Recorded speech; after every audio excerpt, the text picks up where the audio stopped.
सांगलीत मोठा कट उधळला. खुनाच्या तयारीत असलेले तिघे आरोपी पिस्तूलसह जेरबंद.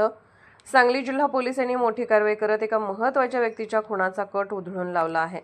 स्थानिक गुन्हे अन्वेषण शाखेच्या पथकाने 3 आरोपींना देशी बनावटीच्या पिस्तूल, जिवंत काडतुसे आणि धारदार शस्त्रांसह अटक केली आहे. जिल्ह्याचे पोलीस अधीक्षक तुषार दोशी आणि अपर पोलीस अधीक्षक कल्पना बारवकर यांच्या मार्गदर्शनाखाली अवैध शस्त्रधारक आणि गंभीर गुन्हेगाराविरोधात विशेष मोहीम राबवण्यात येत आहे. त्यानुसार पोलीस उपनिरीक्षक महादेव पवार यांच्या पथकाला गुप्त माहिती मिळाली होती की काही इसम सांगलीतील एका महत्त्वाच्या व्यक्तीच्या खुनाची तयारी करत आहेत.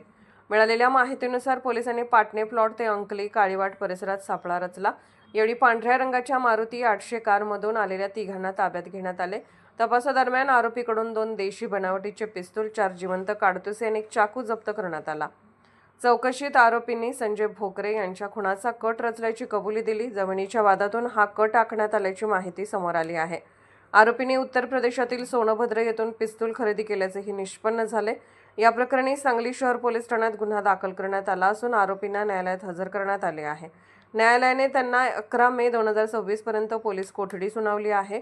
पोलीस निरीक्षक अरुण सुगावकर यांच्या मार्गदर्शनाखाली पोलीस उपनिरीक्षक सागर होळकर पुढील तपास करत आहेत.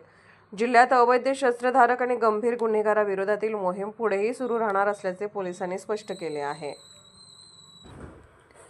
पोलीस ऑफ इंडिया न्यूज चॅनलला लाईक करा, शेअर करा आणि सबस्क्राईब करा.